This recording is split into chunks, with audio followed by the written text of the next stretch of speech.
Good morning, good afternoon, good evening, wherever you are in the world. Welcome to the channel. Today I want to take some time to talk about Bitcoin, gold, the Fed, and how it affects you and your retirement plan. I want to start off by going over this chart that does a great job illustrating the changes in trend and consolidation correlation between Bitcoin and gold over time. In other words, it shows how Bitcoin and gold have been taking turns trending while the other consolidates, since Fed interest rates hit their high of 5% in 2024. Here I have a weekly chart comparing the price of gold, shown here in yellow, and Bitcoin. You can see here in green where Bitcoin trends upward while gold consolidates, and here in orange where gold trends upward while Bitcoin consolidates. You can see Bitcoin has tended to prefer to consolidate in downtrending channels, shown here in orange, while gold tends to prefer triangles. The big red line here represents the Fed's balance sheet, which we'll talk more about later. And so now it's worth noting the adherence to Fibonacci that we've been seeing in both of these assets this year. You can see here if we plot this pump in Bitcoin, that the 1.618 extension proved to be a great target if you wanted a long-term trade over the year. And the same here applies to gold. And you can see here, again, the 1.618 extension was a great target and proved to be continued resistance at first and then support for gold. And again, with this move in Bitcoin here, this time we hit the 1.272 extension, which was a good target for Bitcoin. And once more for this move in gold.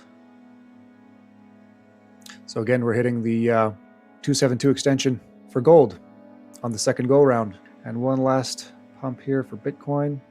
And here we have our targets for later this year. But we'll go into that later. Let me know if you want me to do a separate video about Fibonacci and other technical analysis. Let me know down in the comments. So now I'd like to draw your attention to the Fed. For those of you who don't have 47 minutes to dissect the entire speech and try to decipher Fed speak, we'll go over the three key points. 1. The countdown to rate cuts is on. Powell stated that the outlook for employment and inflation has not changed much since the Fed's September meeting. At that September meeting, the Fed published its official projections, which included a plan to lower the federal funds rate from its current level of 4.25% down to 3.75% by the end of this year. This would require 2 quarter-point cuts, one near the end of October and the other in December. Since Powell has confirmed their economic outlook is unchanged, it logically follows that they will stick to the script. And the market is not just guessing, it's betting on it with near certainty. We can see here the CME Fed Watch tool is a reliable market gauge and currently places the likelihood of an October rate cut at 98.9%, with a 91.4% probability for another cut in December. This signals that a wave of easier money is just around the corner, a move historically known to act as a tailwind for risk assets and precious metals, Bitcoin and gold. Number 2, the end of quantitative tightening is near. As you can see here, according to Reuters, Fed's Powell says the end of balance sheet drawdown process may be nearing. So let's take a look at this clip of Jay Powell, the chairman of the Federal Reserve, and hear it from the horse's mouth. Since June 2022, we've reduced the size of our balance sheet by $2.2 trillion, from 35% to just under 22% of GDP, while maintaining effective interest rate control. Our long-stated plan is to stop balance sheet runoff when reserves are somewhat above the level we judge consistent with ample reserves conditions. We may approach that point in coming months. So there you have it. As he said, the plan is to stop balance sheet runoff in the coming months. So, in case you didn't know, more powerful than the overnight rates the Fed controls is the Fed balance sheet. When the Fed creates new money to buy assets, it's called quantitative easing, QE, or more bluntly, digital money printing. The reverse process used to fight inflation is quantitative tightening, which is when this line goes down. This is what Powell referred to as balance sheet runoff, where the Fed reduces its holdings and takes money out of the system. We've seen this playbook before. To combat the great financial crisis, the Fed printed roughly $4 trillion. During the pandemic, it injected another $5 trillion, which directly fueled the rampant inflation we experienced. The subsequent fight against that inflation involved both raising rates and implementing QT, quantitative tightening, or balance sheet reduction. Now Powell has signaled a change. He announced that the Fed has already reduced its balance sheet by $2.2 trillion and that the plan is to stop this runoff again in the coming months. This means that the process of withdrawing liquidity from the economy is about to come to a halt. The playbook is clear. First comes the rate cuts, then the cessation of quantitative tightening, and the final step for 2026, as far as I'm concerned, is a return to full-blown money printing, or QE.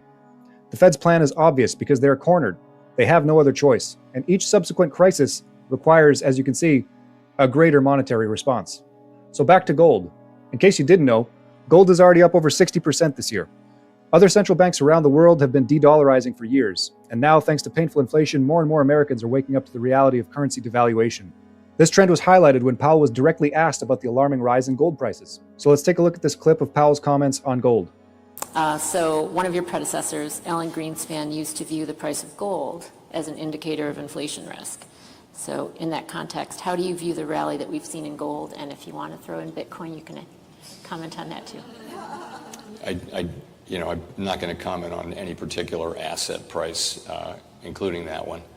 And I think we think of inflation as driven by fundamental supply and demand factors. So his response, a straightforward no comment. This silence speaks volumes. He understands the direct link between money printing and the value of hard assets, but he's unwilling to publicly acknowledge it for obvious reasons. As many of you are aware, Bitcoin has continued to behave like digital gold in that it has reacted extremely positively to easing monetary policy. That is, rate cuts and digital money printing. Indeed, it has been much quicker to react to Fed policy than gold until fairly recently. The key distinction between the two, of course, is that Bitcoin's digital nature and lack of physical presence makes it extremely difficult, if not impossible, to confiscate.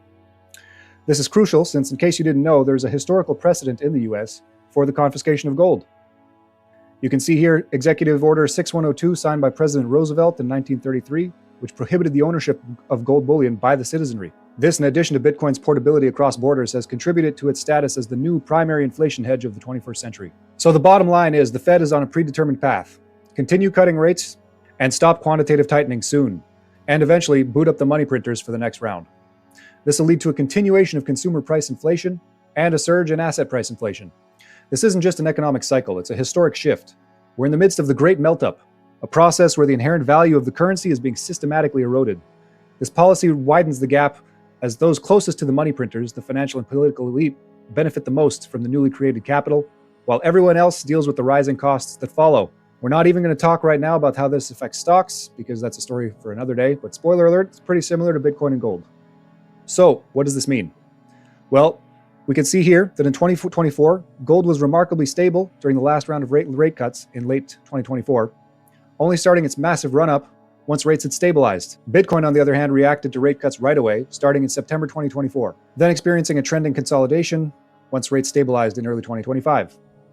This year, gold pumped in anticipation of the rate cuts in August of 2025, while Bitcoin was less reactive, given the fact that gold has already just recently rallied over 20% since August, while Bitcoin has been consolidating, and that the new rate cutting and quantitative easing cycle seems all but assured, and that the back and forth trending and consolidation we've seen in Bitcoin and gold since the peak of the federal funds rate, I would not be surprised to see a cool off in the gold market, potentially forming another ascending triangle like we saw here, between now and early 2026.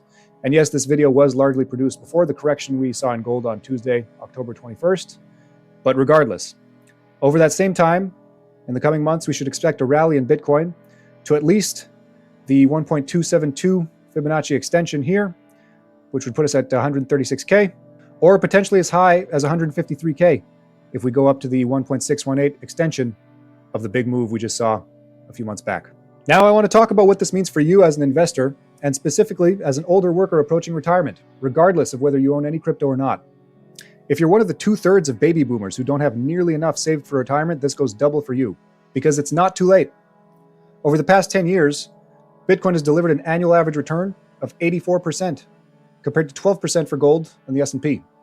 Calculating a quick compound annual growth rate in TradingView at the time of recording, Bitcoin has a cumulative annual growth rate of 76.5%. And yes, this does take into consideration the years where Bitcoin delivered losses during the cyclical bear markets. This means that if you can afford to invest $10,000 today and buy $100 worth of Bitcoin monthly for the next 10 years, you'll have over $3 million to retire on. 3.5 really, in addition to whatever your other retirement savings deliver by that date. But if we want to be more conservative and just assume a 50% annual growth rate instead, that would put us over 700K, 746K by year 10. And if you can afford $100 bi-weekly, let's say with every paycheck, that number rapidly approaches 1 million. This is called dollar cost averaging. So for those of you facing a retirement savings shortfall, all hope is not lost. If you can afford to save and potentially work for 10 more years and follow this strategy, you'll be set. Now, I want to address the elephant in the room. Some older folks may not feel comfortable with the technical aspect of Bitcoin and don't want to deal with everything associated with taking custody of your own coins. Fear not, BlackRock has your back. In case you didn't hear, in January 2024, they launched the long-awaited Bitcoin ETF, which holds Bitcoin on behalf of investors, meaning you can now participate in the gains from the comfort of your 401k or other stock account. So, to recap, rates are going down, the Fed is going to stop removing liquidity from the monetary system, and in all likelihood going to start adding liquidity, digital money printing, next year.